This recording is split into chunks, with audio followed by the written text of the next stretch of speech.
త్వరలో ఇండియా వేదికగా జరగనున్న ఉమెన్స్ ప్రపంచ కప్ గురించి టీమిండియా మాజీ ప్లేయర్ మిథాలీ రాజ్ మాట్లాడారు. ప్రపంచ కప్ ను ముద్దాడాలనే కళను సాకారం చేసుకోవాలంటే కొన్ని చేయాల్సి ఉంటుందని వెల్లడించారు. పెద్ద మ్యాచ్లలో చిన్న చిన్న కీలకమైన క్షణాలను సద్వినియోగం చేసుకుంటే విజేతగా నిలవవచ్చు అని మిథాలీ అభిప్రాయపడింది. రాబోయే మహిళల వన్డే ప్రపంచ కప్ లో భారత ఆతిథ్య జట్టుగా టోర్నమెంట్ ఫేవరెట్లలో ఒకటిగా బరిలోకి దిగనుంది.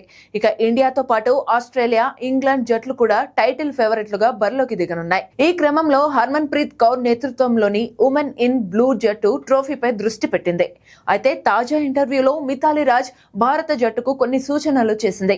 గతంలో 2 సార్లు ఫైనల్స్ కి వచ్చి ఓడిపోయాము. అయితే ఒత్తిడి కూడా ఎక్కువగా ఉంటుంది. అగ్ర జట్ల మధ్య సమతుల్యత అక్కడే ఉంటుంది. వారు ఆ క్షణాలను సద్వినియోగం చేసుకుని మ్యాచ్ ను తమ వైపుకు మార్చుకుంటారు.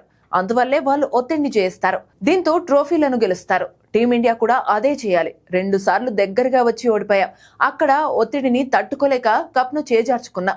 ఇప్పుడు స్వదేశంలో ప్రపంచ కప్ జరుగుతుంది కాబట్టి గెలవడం చాలా ప్రత్యేకం. ఎందుకంటే ఇక్కడ ప్రేక్షకుల మద్దతు, అలాగే అనుభవజ్ఞులైన ఆటగాళ్ల సూచనలు మనకే ఉంటాయి.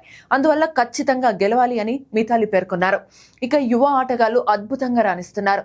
దీంతో భవిష్యత్తు కూడా గొప్పగా కనపడుతుంది. ముఖ్యంగా క్రాంతి గౌడ్ ఇంకా శ్రీచరణిని మిథాలీ ప్రశంసించారు.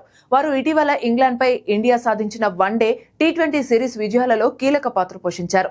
వీళ్ళు ఒత్తిడిలో కూడా రాణించగలరని చూపించారు. ఇది ప్రధాన టోర్నమెంట్లలో చాలా ముఖ్యమైనది కాబట్టి హర్మన్ ప్రీత్, స్మృతి మందన, దీప్తి శర్మ వంటి అనుభవజ్ఞులైన ప్లేయర్లతో పాటు యువ ప్రతిభను చేర్చుకోవడం వల్ల విజయావకాశాలు పెరుగుతాయని ఆమె వెల్లడించారు.